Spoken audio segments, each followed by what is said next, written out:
Glória a Deus, amém, igreja. Boa noite para vocês, pode se sentar por um instante. É muito bom estar aqui.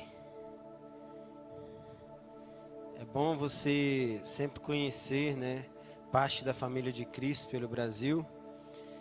Eu me sinto honrado de poder estar servindo a Igreja de Jesus. Durante muito tempo a gente fala, é uma honra receber um ministro tal aqui na igreja, mas na verdade é uma honra para o ministro ministrar para a igreja, né?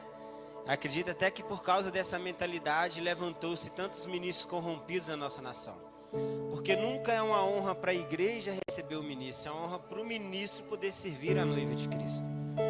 Poderia estar em muitos outros lugares, eu poderia talvez estar morto, igual os meus amigos, estar nas drogas, estar em qualquer outro lugar. Mas o Senhor decidiu me salvar, o Senhor decidiu cuidar de mim. Então, para mim é uma honra poder estar aqui, sã e salvo, pregando a palavra de Deus. Pessoal, meu nome é Highlander, sou pastor da Igreja Alto Monte, lá em Vitória. Está comigo o pastor Wesley, dá um tchau ali. O Bruno que ministrou para vocês aqui, que já é algo que Jesus, já é alguém que Jesus tem feito algo na vida dele, através dele.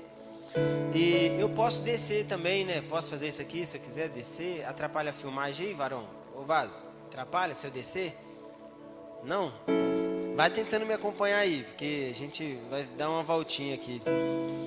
E eu sou casado há 12 anos, casado com a Marília. Pai do Caleb e da Eloá. Eloá tem 49 dias que ela nasceu. 49 dias que Eloá nasceu. Quando eu vim aqui da outra vez, estava grávida ainda, E agora ela já nasceu. Hoje eu liguei lá para casa e comecei a falar com ela no telefone, e ela olhando para a tela do telefone e rindo. Meu Deus, o que eu estou fazendo aqui? Quero ir embora. E graças a Deus, muito bem casado, 12 anos já. Que a Marília chama de Lili, que a Lili me suporta, Porque eu sou muito chato mesmo. Às vezes eu penso como que as pessoas que estão perto de mim devem me amar mesmo, hein? Esses meninos aí, pessoal da igreja lá, porque eu sou bem chato mesmo. Ainda mais no que se diz a obra de Deus. Eu sou pastor desde 19 anos de idade, estou com 36 anos agora. Se eu não me engano, segundo as minhas contas, são 16 anos, 16 anos pastoreando. E assim, conduzindo o povo o povo que Deus tirou do Egito, gente?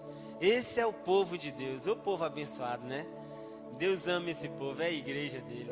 E mexer com pessoas não é fácil, mas é prazeroso você ver a transformação de Deus na vida das pessoas. Eu estou aqui incumbido de trazer para vocês uma mensagem da parte de Deus, mas de verdade eu quero começar pelo início, em falar para vocês que de fato a igreja está para experimentar um grande mover da parte de Deus. Sabe, a igreja ela está sendo reconfigurada nesses dias. A religião ela já não é mais suficiente para conseguir suportar aquilo que Jesus vai derramar sobre a sua igreja. Não no sentido religião, porque você não combate a religião com religião nenhuma, Não há problema na religião. A grande questão é que a religiosidade, o que nós temos feito da religião de Cristo, que é cuidar do pobre, do órfão, da viúva, que é ser genuíno, isso sim vai gerar sustentabilidade para aquilo que Deus tem para fazer na nossa nação e nas nações desses dias. Mas primeira coisa, algo que Deus ele vem falando há anos no meu coração, é que a igreja vai ser evangelizada nesses dias. A igreja vai passar por uma grande evangelização. Deus vai levantar homens para pregar o evangelho para crentes. Você acredita nisso? Vai pregar o evangelho. Crentes vão ser evangelizados nesses dias. Por quê, queridos? Provavelmente você deva estar 1, 2, 5, 10, 15, 20 anos dentro da igreja e nunca teve de fato uma experiência com aquele que te chamou e que te salvou. De repente você vem falando sobre o evangelho, sobre Jesus, aquele que é o pão. Jesus disse: eu sou o pão da... Mas você nunca experimentou do pão. Uma coisa é você pregar sobre o pão, outra coisa é você comer do pão.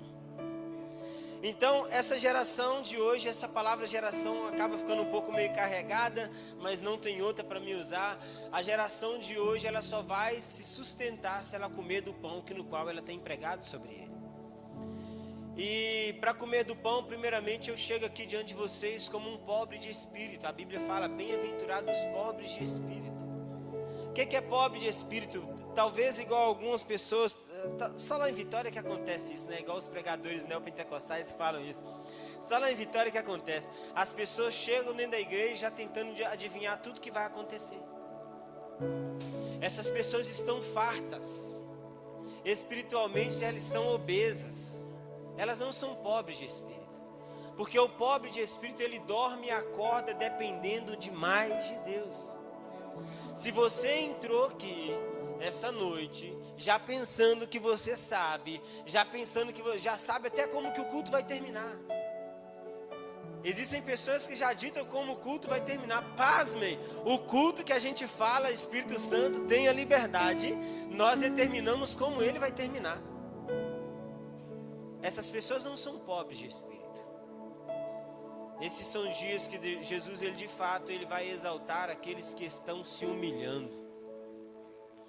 E eu quero começar introduzindo para você sim, e te falar que, cara, Jesus, ele não é evangélico. Não foi Jesus que fundou a religião evangélica. Então, às vezes, você está a vida inteira lutando para ser algo que nem Jesus era. E talvez você não entende porque que você nunca consegue. Como você vai conseguir ser uma coisa que nem Jesus era?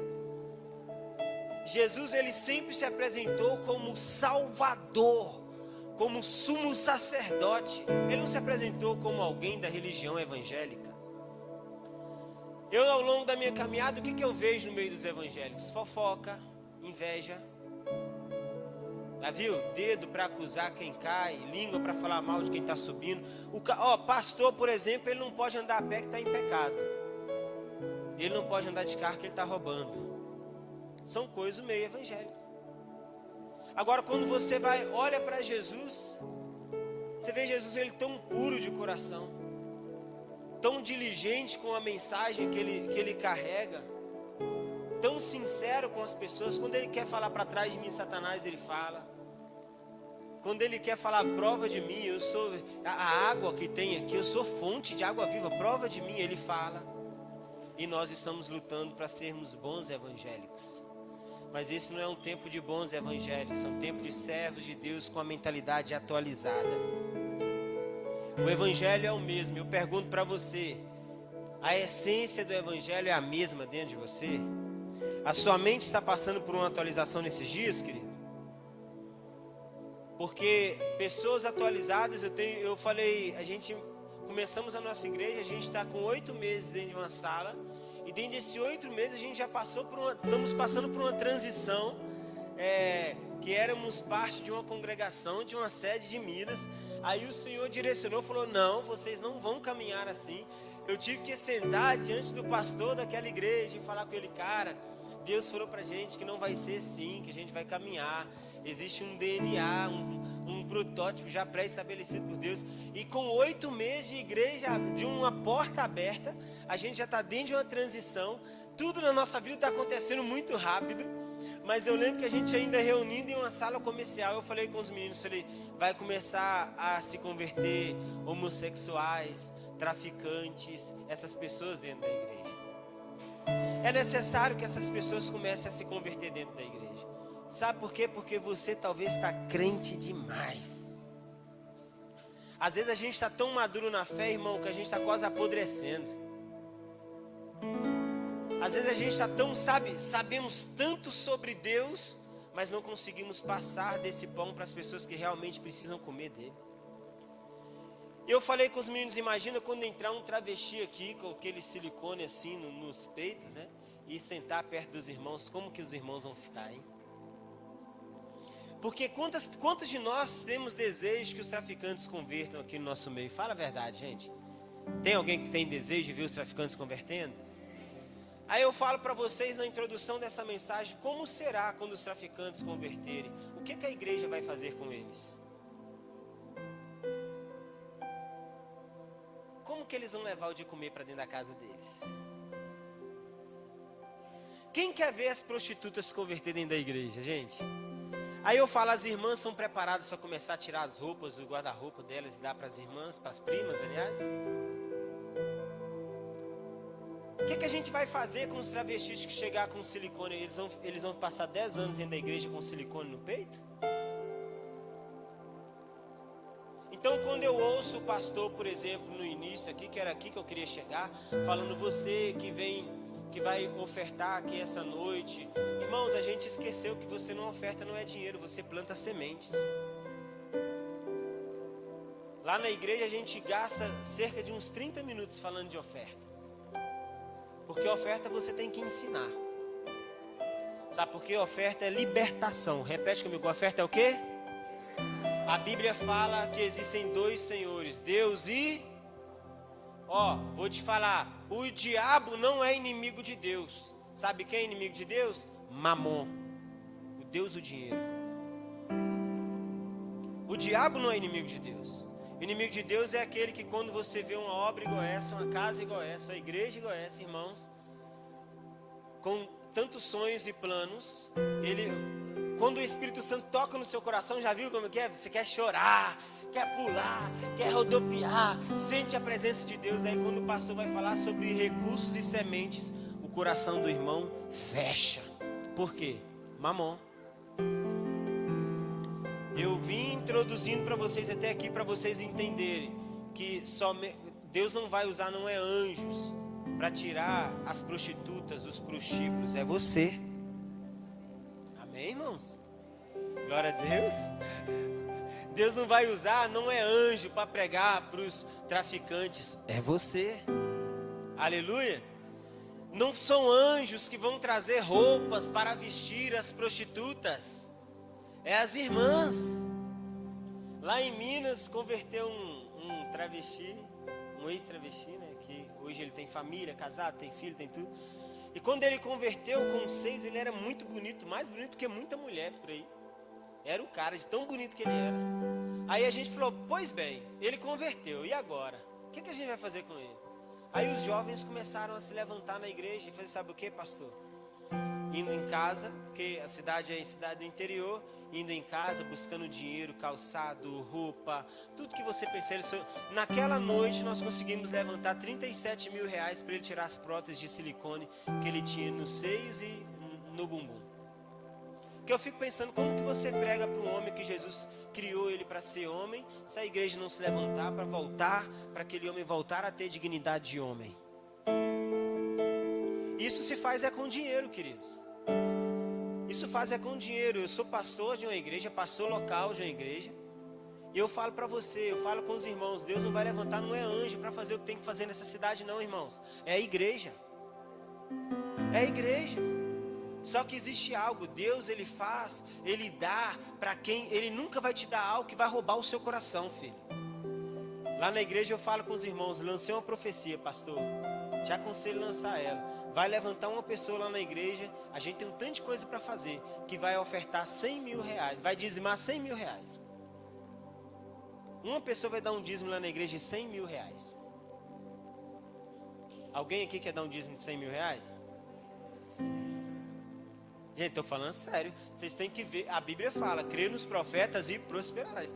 Vocês aqui, quem quer dar um dízimo de 100 mil reais? Mas você entendeu? Porque se você der um dízimo de 100 mil reais, Deus te deu quanto? Mas como que Deus vai te dar 1 milhão de reais para você dar um dízimo de 100 mil reais, se você não for dizimista com 1.000 reais? Irmãos, quem nos conhece é Deus. Quem conhece o nosso coração é Deus, irmãos. Deus, nesse momento, quando vê você falando, eu quero dar um dízimo de 100 mil reais, eu fico imaginando Jesus rindo lá do céu. Cara, eu te conheço, você não consegue ser fiel com 100 reais?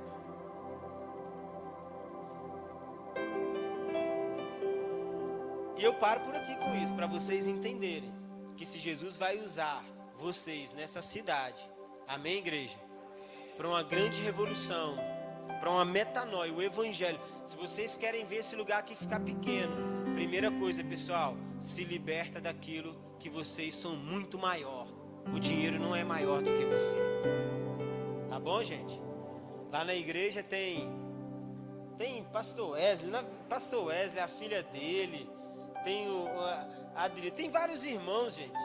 Quando a gente vai falar de oferta, eles tiram, a filha dele não tem, eu acho que não deve ter nem calçado mais. A gente vai falar de oferta, a menina tira o que tem no pé, fala, pastor, não tem dinheiro, mas tem isso aqui, oferta para alguém. Sabe por quê? É uma cultura que é construída. Deus não vai te dar nada que um dia possa se tornar o seu Deus. O povo saiu do Egito com muito ouro. E era para eles celebrarem uma festa para Deus no deserto. Sabe o que eles fizeram com o ouro? Construíram um bezerro. Eu te pergunto, o que você está construindo com tudo que Deus está colocando na sua mão? E gente, eu gosto de falar sobre isso porque eu sou da área da psicanálise. Então eu olho e fico lendo assim, todo mundo, blá, blá, blá, fico lendo a fisionomia de todo mundo. Eu prego fazendo leitura das pessoas. Porque eu sei quando algo está confrontando alguém. Deus vai dar muito para vocês, pastor, porque Ele conhece o coração de vocês. Ele conhece. E quando os de dentro dessa casa não entenderem, mas não tenha medo de ensinar, pastor. Não tenha medo de falar sobre dinheiro, porque, você não tem problema com dinheiro. Não tenha medo de falar de dinheiro. Sabe por quê? Dinheiro é problema para quem está no mundo lá fora. Deus sabe, é testemunho. Porque tem muita gente corrompendo a igreja de Cristo, arrancando a lã da ovelha. Isso tem tirado da igreja a autonomia para acreditar nos profetas de verdade. E eu nem vou te pedir dinheiro aqui não, pode ficar tranquilo, só estou te ensinando. A Bíblia fala, crê nos profetas e vocês vão prosperar. Mas sabe o que aconteceu? Levantou uma corja ensinando a teologia de prosperidade de forma errônea e roubou do seu coração a pureza para acreditar em quem é verdadeiro. Porque antes do verdadeiro se manifestar, muitos falsos se levantam. E hoje a igreja precisa, tem todo o cenário no Brasil. As pessoas passaram por pandemia. Aí sabe o que a gente fazia? Começava a doar cesta básica. A gente tirou essa mentalidade de cesta básica lá da igreja. Porque cesta básica você mantém a pessoa onde ela está. Atos de justiça é você pegar a pessoa onde ela está e nivelar no mesmo nível que você. É isso. Mas para isso, Senhor, eu peço que o Senhor libera libertação financeira sobre o seu povo.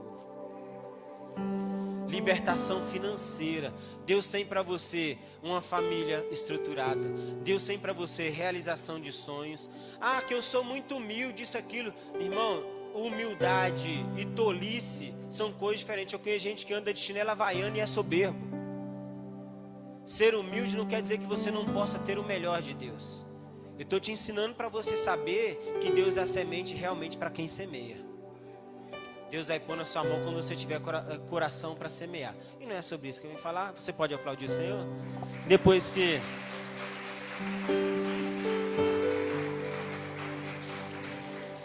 Porque eu vi o pastor falando aqui sobre oferta, eu não poderia deixar... Porque eu sei a luta de um pastor de igreja local, tá, varão? Eu sei como que é a luta de um pastor de igreja local. Eu tenho 5 mil reais, literalmente, dia 10, para me fazer de pix, assim, ó.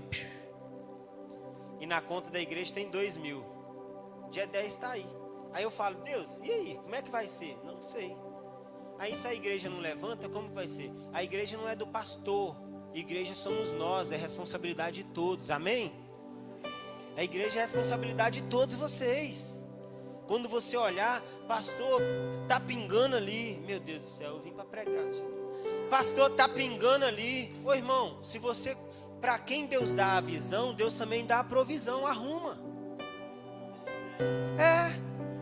Um varão chegou para mim, pastor, é que eu não concordo com isso, aquilo. Eu falei, beleza, vamos lá. Deus não levanta crítico, Ele levanta solucionadores de problema. Se Deus te mostrou onde está o problema, como que você pode me ajudar a solucionar? Entende, irmãos? Isso é ser igreja, isso é ser uma família. Você entra e vê, cara, esse negócio não está legal, que alguém pode acidentar. Não fica esperando o pessoal do diaconato arrumar, não. Vai lá e arruma. Pastor, eu vejo que falta alguém aqui para pegar e ficar fazendo uma festa lá fora, fazendo malabarismo, quando o pessoal, não sei, né? Cada igreja tem uma cultura. Faz você, irmão. Entende? O pregador precisa de uma água. Eu sei que tem pessoas que levam, igual o irmão levou para mim. Mas você viu, o irmão está fazendo outra coisa. Irmão, eu posso lá eu mesmo levar água? Faz você. Mas sabe o que nós acostumamos? Ser meros evangélicos que assentam na cadeira para assistir o culto. Culto não foi feito para ser assistido, foi feito para você cultuar, oferecido. Entendeu, igreja? Então você olha hoje para dentro desse cenário, essa família espiritual, e fala: Deus, eu preciso ser um solucionador de problema dentro dessa casa. Pastor, a igreja tem fofoca demais. Quando vim falar com você, você corta. Só existe fofoca porque tem quem ouve. Só existe o disseminador de problema porque tem quem fica intermediando. Gente, Jesus está voltando. Amém? E é tempo de se levantar aqueles que vão solucionar problemas. Irmãos, eu subia no teto, o cara falou na igreja: pastor, quanto que eu cobro R$1.200 para arrumar a calha do teto. Eu falei: R$1.200? R$1.200 de gente que trabalha debaixo do sol, R$1.200 de gente que faz faxina, R$1.200 de gente. Eu falei: o quê? Arruma uma escada para mim, tem andaime. Meus meninos, falei: me entrega o material. Fui lá em cima e fui fazer, irmão. Porque eu e você precisamos ser solucionadores de problema. Solucionadores de problema. A Bíblia fala no livro de João. Abre comigo o livro de João 11. Talvez faça sentido para você isso. João 11 fala assim, irmãos. Abre aí, quando você achar, fala amém. João capítulo 11. Está escrito assim: havia um certo homem enfermo chamado Lázaro. Qual que é o nome dele, gente? De Betânia, da aldeia de Maria e de sua irmã Marta. Aí a Bíblia vai falar entre parênteses aqui, que era aquela Maria que ungiu o Senhor com unguento e secou os seus pés com seus cabelos, cujo irmão chamava Lázaro e estava enfermo. Versículo 3: portanto, suas irmãs foram até ele dizendo: Senhor, eis que está enfermo aquele a quem tu amas. Isso aqui é uma postura da igreja, que identifica o necessitado e o enfermo e comparece diante de Deus com essa informação. Se você não entende o que é isso, o nome disso é intercessão. Lázaro estava impossibilitado de ir até Jesus e levantou-se as suas irmãs para pegar e pronunciar a necessidade de Lázaro. A igreja precisa interceder entre o necessitado e a presença de Deus. Versículo 4: quando Jesus ouviu isso, ele disse: essa enfermidade não é para a morte, mas para a glória de Deus, para que o Filho de Deus seja glorificado por ela. Gente, enfermidade para a glória de Deus. Meu Deus, é difícil a gente aceitar isso, né, gente?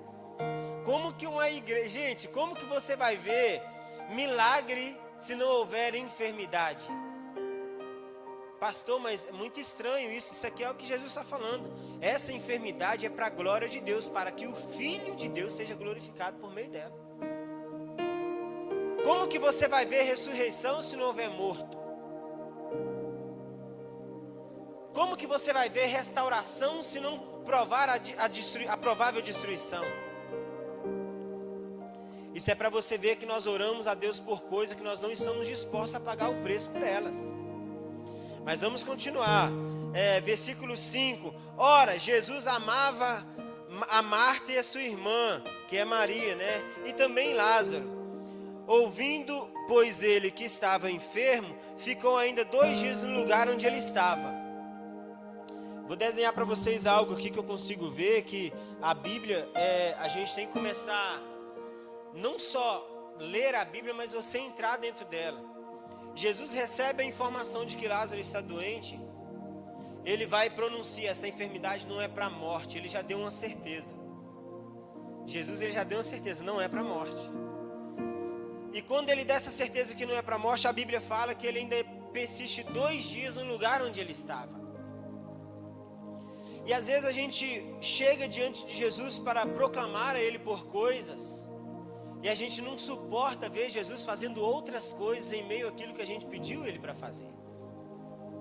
Jesus, ele iria estar sim com Lázaro, mas entre a necessidade de Lázaro, o pedido de Maria e Marta, Jesus decidiu ficar 2 dias ainda fazendo aquilo que ele estava fazendo. E essa noite eu quero aplicar de forma bem prática para você entender que será que você não está desanimando porque você está vendo Jesus fazendo coisa contrária àquilo que você pediu? Será que você não está sentindo no dia de hoje que Jesus possivelmente possa estar demorando para ir de encontro à sua necessidade? Porque Jesus, ele gera um nível de certeza no coração daquelas 2 irmãs. Vocês lembram quem são aquelas 2 irmãs, irmãos? A Bíblia fala que aquelas irmãs, como mencionou ali entre parênteses, é que um dia Jesus vai ter na casa deles ali. Aí Maria se prostra diante dos pés de Jesus e ele começa a ungir os pés dele.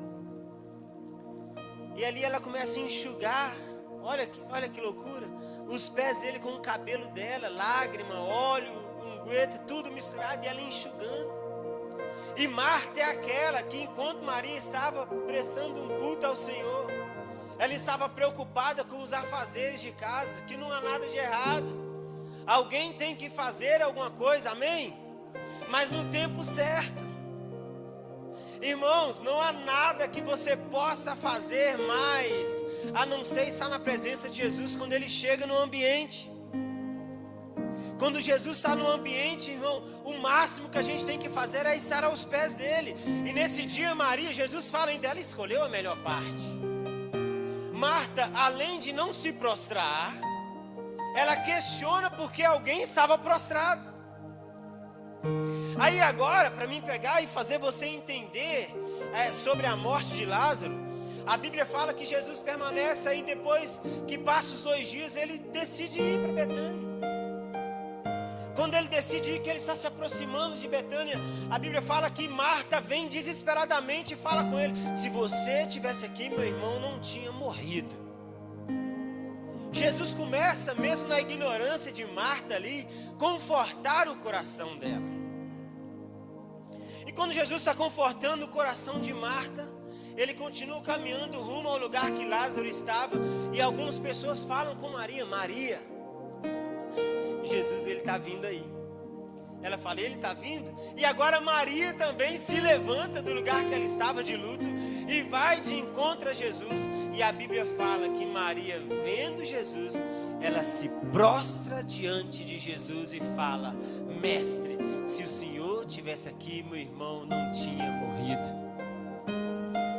Eu não sei se você pegou, mas as 2 falaram a mesma coisa. Mas a estrutura emocional determinou como que seria a forma que elas iriam comparecer diante de Jesus. Talvez o seu problema é que o que você passa emocionalmente no seu dia a dia tem definido como que vai ser, como que você vai comparecer diante de Jesus. Não se comparece diante de Jesus de qualquer forma. Se você estivesse aqui, meu irmão não tinha morrido. Marta chegou questionando, Maria chegou se prostrando, irmãos.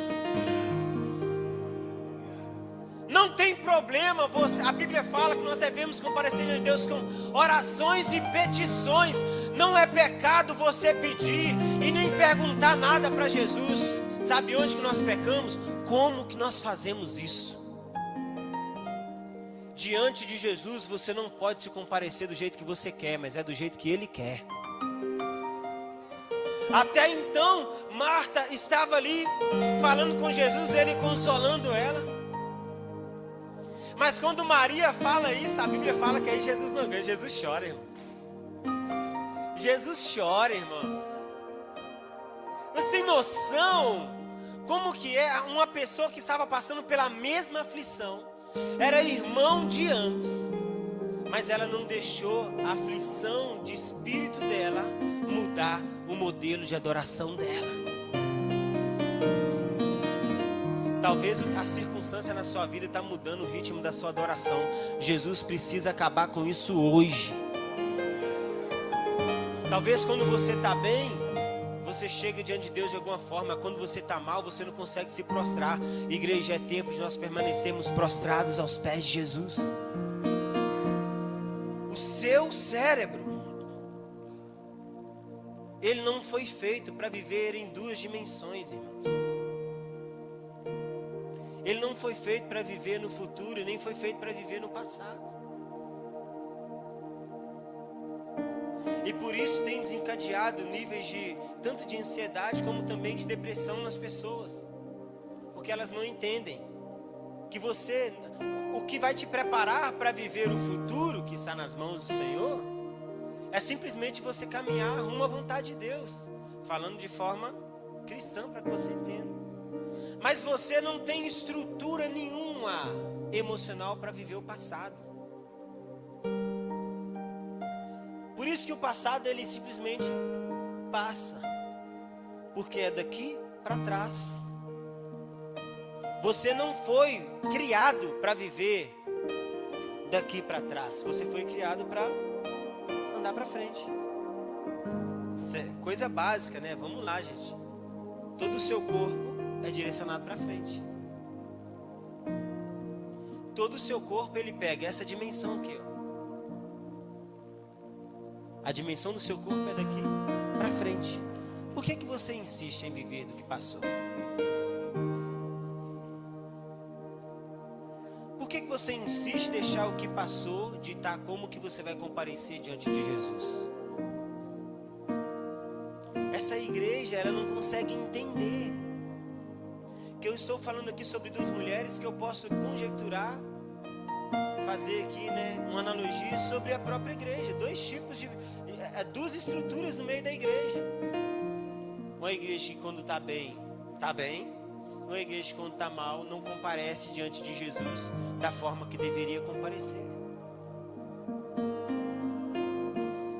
Eu quero convidar você a se colocar nessa noite num lugar onde você vai viver uma vida prostrada. Irmãos, nós não temos mais tempo. Eu sou uma pessoa, irmãos, que no tempo que estava todo mundo caindo no xarabacai dentro da igreja, eu estava assim, ó. Nunca me permiti ser deixado levar por vento de doutrina, nem por movimento, irmão. Nunca me deixei ser levado. E eu olhando assim, falando, cara, o negócio não é nem sentir, o negócio é discernir. Deixa eu procurar por qual propósito Jesus está fazendo isso aqui. Essa pessoa está vivendo isso que ela está vivendo. E quando falava de avivamento, então, irmãos, eu ficava assim, não. Eu olhava para a vida dos cristãos, não, estamos longe de um avivamento. Mas sabe o que Deus tem falado no meu coração nesses dias? É algo tipo, como que eu vou discernir para vocês? É como se Deus falasse assim, eu dei tempo para vocês prepararem até aqui, vocês não prepararam, agora vai desse jeito mesmo. Deus vai derramar o último avivamento sobre a nossa nação. Irmãos, entenda o que eu estou falando para você. E Deus falou no meu... Eu falei, Deus, mas o que é? O que vai acontecer? Um grande movimento de oração? Deus falou comigo, não. Um grande movimento de disponibilidade. Sabe por quê, irmão? Você tem tempo para tudo, mas não tem tempo para orar. Você não vai experimentar um avivamento nunca, filho. Avivamento gera duas coisas, vida ou morte. Você não vai, irmãos. Eu falo com os outros pastores lá da igreja, falo, enquanto você está indo para a praia com a sua família, que não tem nada contra, vai para a praia. Mas para mim existe hora para todas as coisas. Eu falo, naquele dia que você faltou do culto que você estava na praia, eu estava aqui com os meus filhos e a minha família.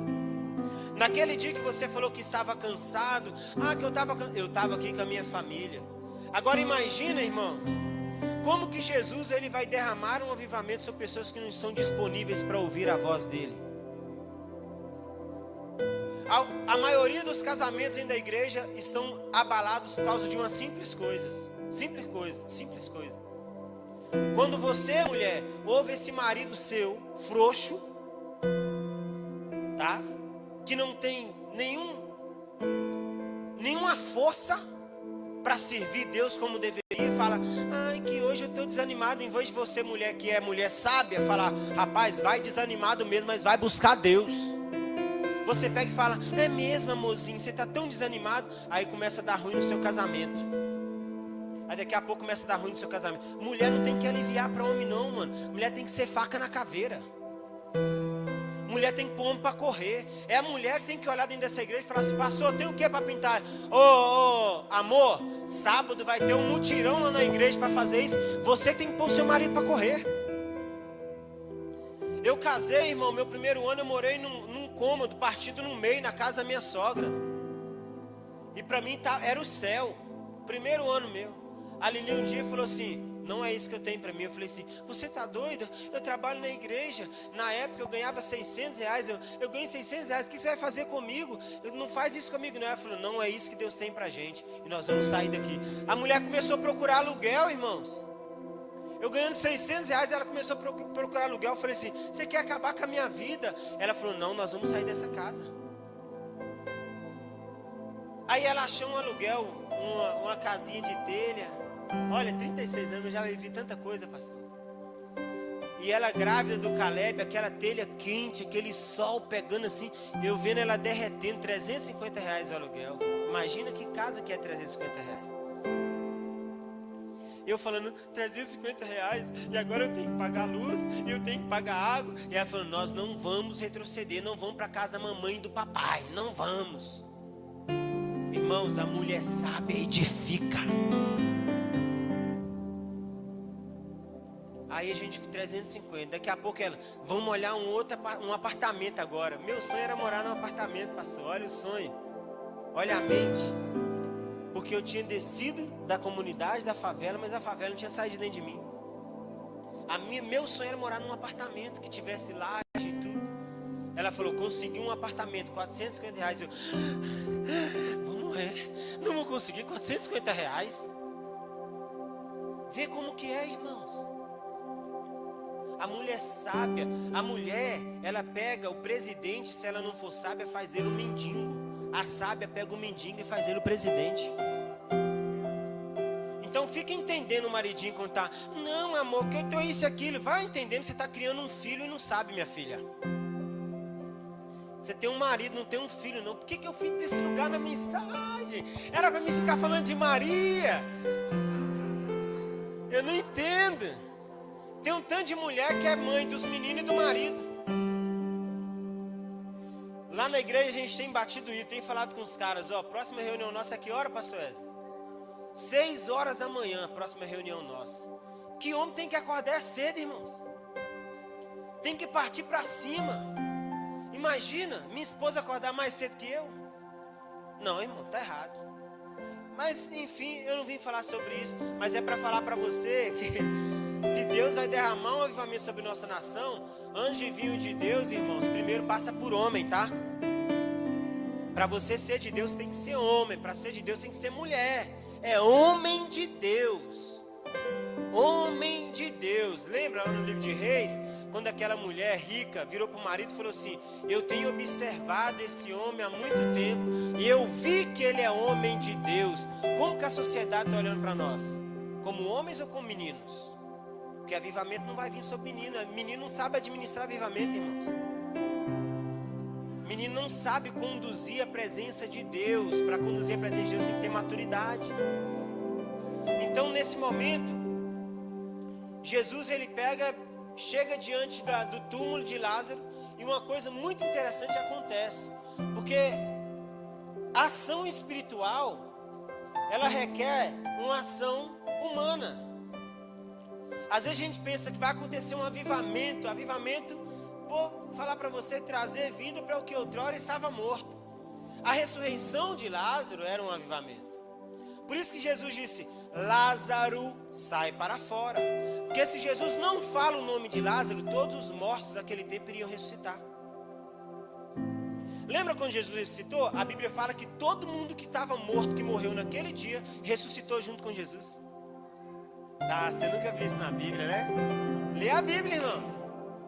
Por isso que Jesus recitou o nome: Lázaro, sai para fora. Porque se não ele falar, sai para fora, ou ressuscita, ia vir Lázaro, João, ia vir tudo que você pensar que tivesse morto naquele dia. Jesus, ó. Mas aí toda ação divina, reação divina, ela provém de uma ação humana, irmãos. Por isso que quando você vai estudar física, ela fala que toda A ação provoca uma... Então, o avivamento não vai vir por meio de oração apenas, que é uma atitude espiritual. O avivamento vai vir por meio de uma atitude humana, que é disponibilidade para orar. Disponibilidade para jejuar. Disponibilidade para evangelizar. Disponibilidade para contemplar. Não é você fazer de forma religiosa, mas fazer de forma disponível. Eu estou aqui exposto à glória de Deus por minha disponibilidade, a minha vontade. Amém? E depois de você ter um coração disponível, você começa a acessar lugares em orações. Por que as pessoas não conseguem perseverar em oração? Porque elas não têm o coração disponível. Gente que não tem o coração disponível para orar, não persevera em oração. Se o pastor fala, vamos marcar um curso de oração, o irmão vai orar 10 minutos e vai parecer que ele orou 1 hora. Por quê? Porque ele está ali pensando no trabalho dele amanhã. Ele está ali pensando que ele tem no Big Brother. Ele está ali pensando no futebol. Ele não está ali com o coração disponível. Um coração disponível, você não imagina mais nada a não ser aquilo que você está fazendo. O seu coração não fica em mais nada. Então Jesus, nesse momento diante do túmulo, ele buscou pessoas disponíveis, irmãos. Entre Lázaro e Jesus, teve que aparecer homens disponíveis. Jesus disse, afasta a pedra. O homem que faz o milagre estava ali. O defunto estava atrás da pedra. Mas ele precisava de alguém disponível para afastar a pedra. Ele precisava de alguém disponível, sabe o que é? Ele precisava de alguém que, irmão, queria usar força, queria usar vontade. Alguém queria sentir o odor primeiro, antes de todo mundo. Ele precisava de alguém que ia ter contato com o odor do que estava morto, antes do restante das pessoas. Jazia 4 dias, irmãos. Somente pessoas disponíveis têm capacidade de ter contato com aquilo que estava morto para ver a ressurreição e o milagre. Eu pergunto para você, hoje, Jesus se posiciona em um lugar e a impossibilidade está do outro lado, seja o morto, o defunto, a sua cidade que precisa ressuscitar, os travestis, homossexuais, os traficantes, os meninos em condições de rua, eles estão do outro lado e Jesus ele está ali. Ele está ali só falando, alguém pode arredar essa pedra? Existe alguém disponível aqui essa noite para arredar a pedra? Só precisa de gente disponível para o milagre acontecer, irmãos. Tem muitas pessoas do seu lado precisando de milagres da parte de Deus, que Deus já liberou e você é o agente de milagre para desatar isso sobre a vida da pessoa, mas você está disponível para ver o irmão viver um milagre que talvez você não esteja vivendo? Disponibilidade. Essa é a palavra que eu queria trazer para vocês. Disponibilidade. Não fala só sobre evangelizar. Eu vou para que o pastor veja o que eu estou fazendo. Eu vou na oração para o pastor ver que eu estou lá. Fala sobre você ser disponível. Se nós queremos ver um avivamento, nós precisamos estar disponíveis para isso. Tem alguém disponível aqui, irmãos? Olha, hein? Os disponíveis sentem o odor primeiro. Eles têm contato com o defunto antes de todo mundo. Eles conseguem arredar na pedra e ver a pessoa morta e recitando.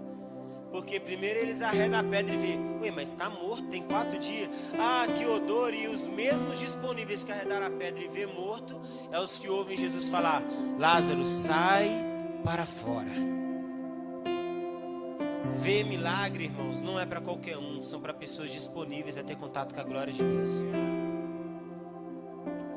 Se você essa noite precisa experimentar de um milagre de Deus, se você essa noite precisa ver o milagre de Deus na vida de alguém, esteja disponível para esse tempo.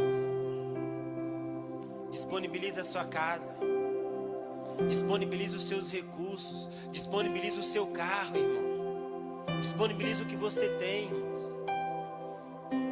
Irmãos, eu fico pensando, sabe? Como que tem pessoas que se apegam em coisas tão pequenas e não disponibiliza a vida. Jesus não é açougueiro não, irmãos. Tem gente que fala, que eu disponibilizei meu coração para Deus. Ele não quer só o seu coração, não, ele quer a sua vida inteira. Ele quer usar a sua vida inteira, irmãos. E não é só o seu coração, não, porque o meu coração Deus conhece. Conhece tanto que talvez você está 10 anos na igreja e não experimentou nada dele até hoje. Eu não sei se é preocupante Deus conhecer nosso coração ou se é algo glorioso. Mas essa noite eu quero orar por pessoas disponíveis para receber um toque fresco de Jesus. Imagina a cena. Sério, cara. Jesus chegando em Betânia, ele olhando para o túmulo. Aí ninguém posicionado. Ninguém posicionado. Irmão, Jesus poderia falar assim: pedra, afasta agora. Ou então Lázaro, afasta você a pedra. Jesus poderia fazer tudo isso, irmãos. Mas ele parou e falou: afastem a pedra, ou rolem a pedra, ou tirem essa pedra, remova essa pedra. Ele poderia ter feito tudo isso, mas... E quando remover, Lázaro já está lá em pé assim, ó. Aí removeu, ele fala: Lázaro, primeiro remove a pedra. Primeiro Deus está procurando quem vai se posicionar nesse lugar de milagre. O milagre vai acontecer, mas quem vai se posicionar? O seu casamento precisa ser restaurado. O casamento dos seus pais, daquele parente seu que você conhece, precisa ser restaurado. Mas eu pergunto, você está disposto a posicionar no lugar de remover a pedra? Remover o obstáculo? Irmãos, sabe o que aqueles homens fizeram? Eles não trabalharam para Deus. Eles trabalharam com Deus. Tem muita gente dentro da igreja trabalhando para Deus em um tempo que é para trabalhar com Deus. Sabe o que é trabalhar com Deus? É Ele falar: remova a pedra, e você remover. Não é você fazer tudo e não fazer nada. Eu dei um exemplo lá na igreja sobre a minha irmã, que a minha mãe foi trabalhar e falou: Sheila, arruma o seu quarto, senão hoje eu vou te pegar e vou te cortar no couro. E a gente é adolescente. Eu falei: ixi, deu B.O., hein? Hoje o pau vai quebrar aqui em casa. E minha irmã levantou cedo, começou a varrer o quintal, que a gente tinha um quintal lá, arrumou a sala, passou pano, tirou poeira, arrumou a casa toda, fez comida. Aí quando a minha mãe chegou, minha mãe olhou: ó, tá vendo isso aqui? Minha mãe pegou e abriu a porta do quarto dela. O que a minha mãe fez? Aí no meu coração, poxa, minha mãe é muito mal, cara. A menina fez tudo. Ela fez tudo que tinha que fazer. Ela poderia arrumar o quarto dela depois. Por que a minha mãe bateu nela? Na hora Deus veio: sua mãe não é mal. A sua irmã fez tudo, mas não fez o que a sua mãe pediu.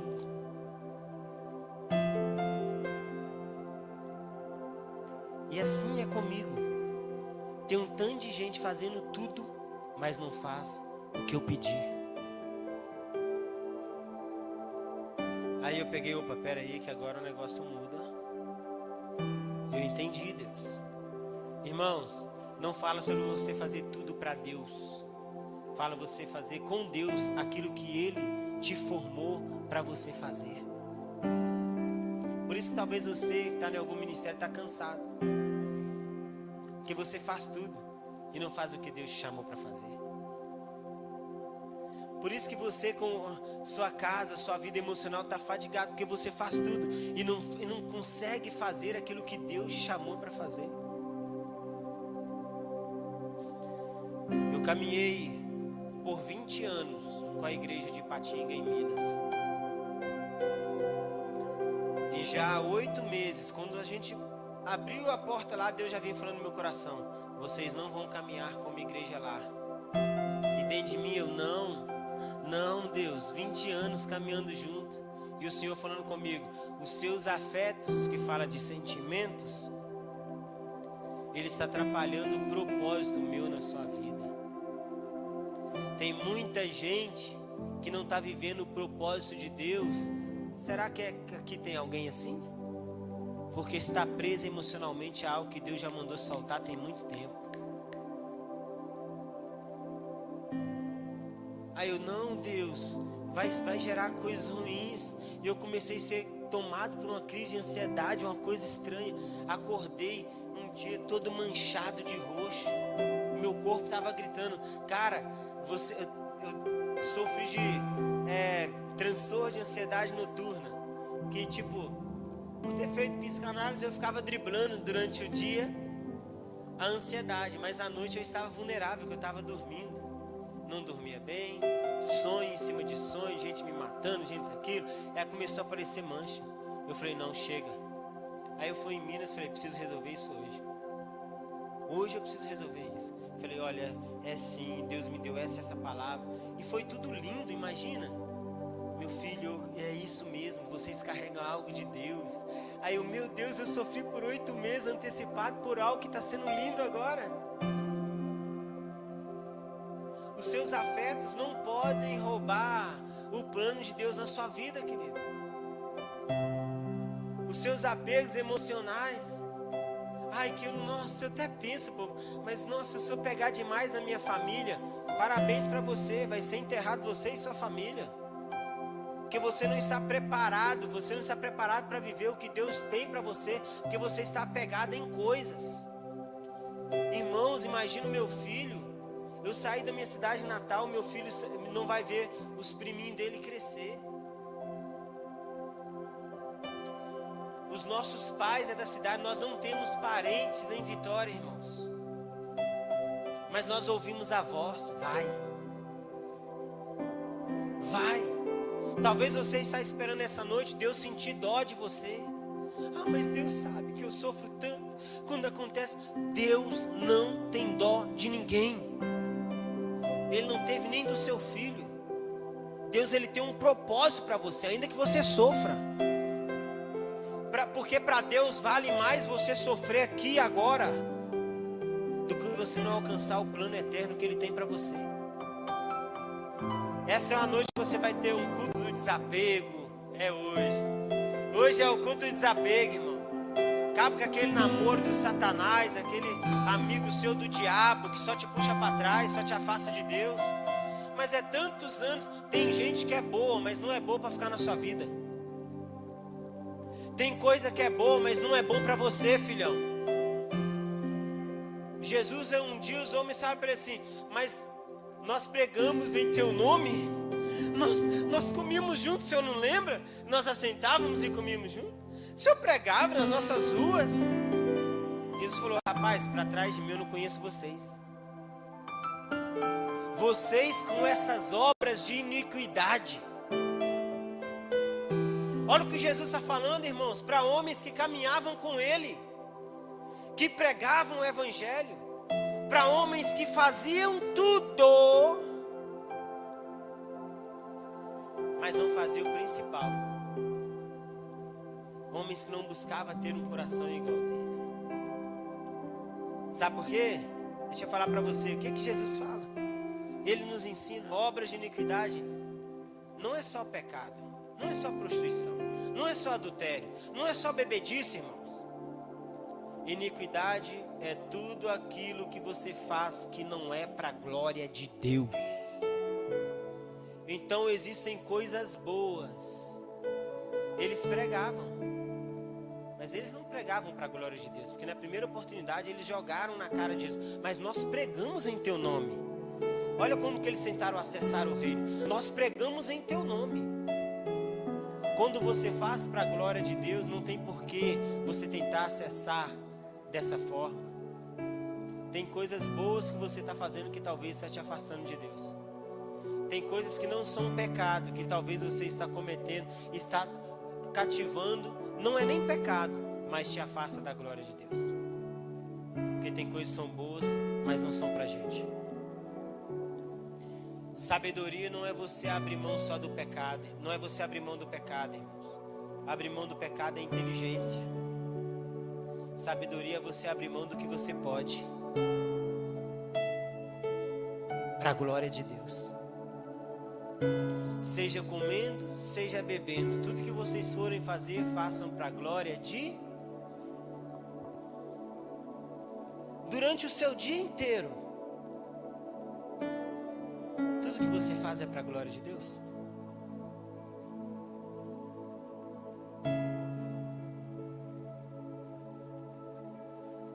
Em seu casamento, tudo é para a glória de Deus? Na sua empresa, no seu emprego, tudo é para a glória de Deus? Seja comendo, seja bebendo, tudo que vocês forem fazer, faça para a glória de Deus. Eu quero orar com vocês essa noite, para Jesus posicionar vocês em um lugar de glória. Para Jesus posicionar vocês em um lugar de glória, irmãos.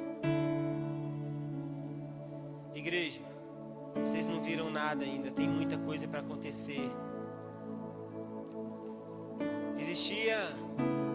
Existe uma profecia que até o último avivamento que tocou a terra, se eu não me engano foi da Azusa, foi na Azusa, 100 anos depois, Deus, lá na rua Azusa eles profetizaram que 100 anos depois um avivamento iria tocar as nações. E o Brasil seria um país chave para isso. Nós estamos em um tempo centenário. Algo foi profetizado, meu Deus do céu, estou arrepiando do pé à cabeça. Algo foi profetizado há 100 anos atrás. Nenhum de nós éramos nascidos ainda. E Deus já tinha profetizado algo sobre mim e sobre você.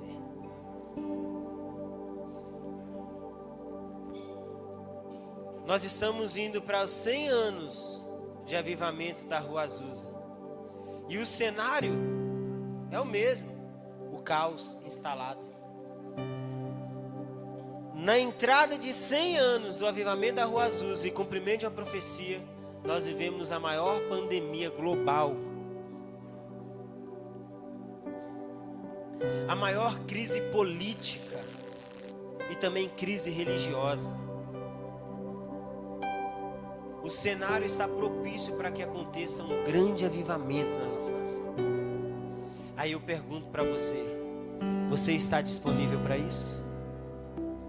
Para ver os mortos ressuscitarem?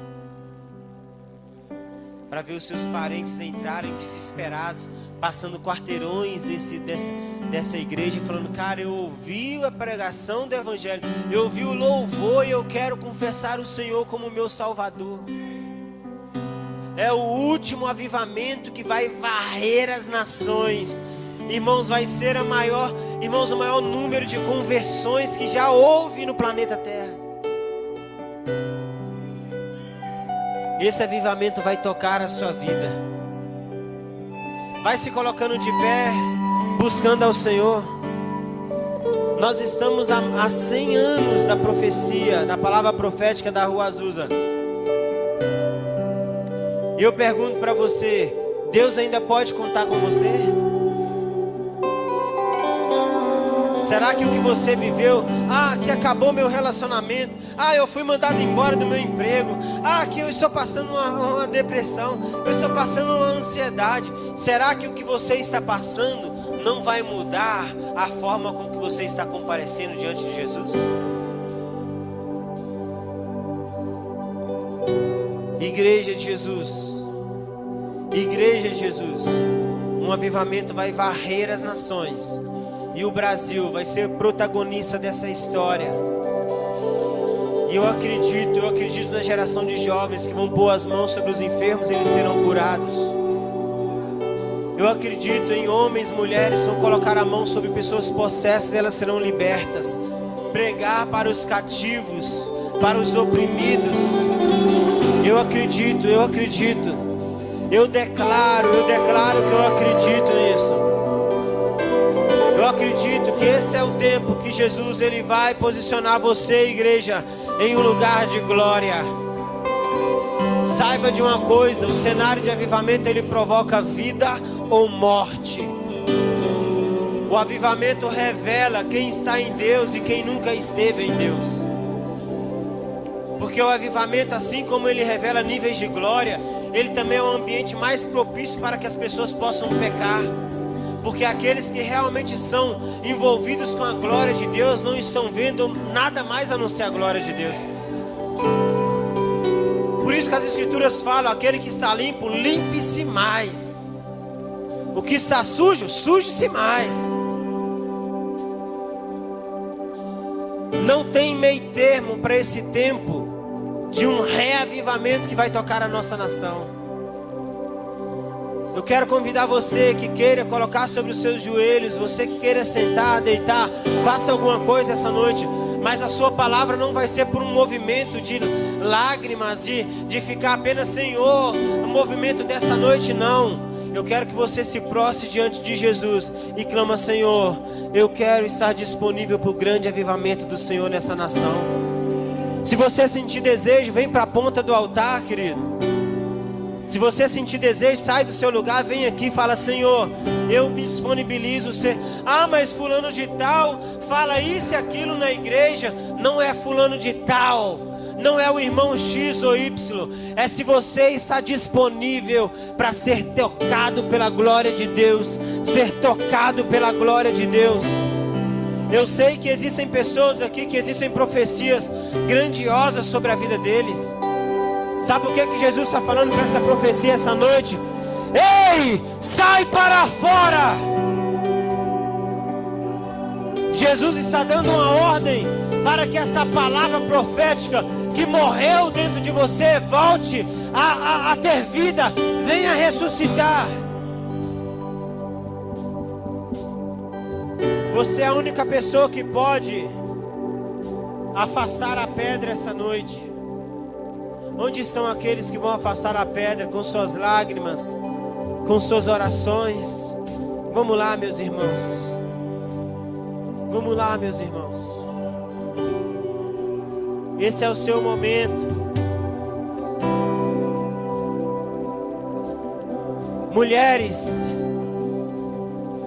talvez você nunca pegou no microfone, talvez nunca vai pegar, mas Deus precisa de você para afastar a pedra e que um avivamento aconteça nessa cidade.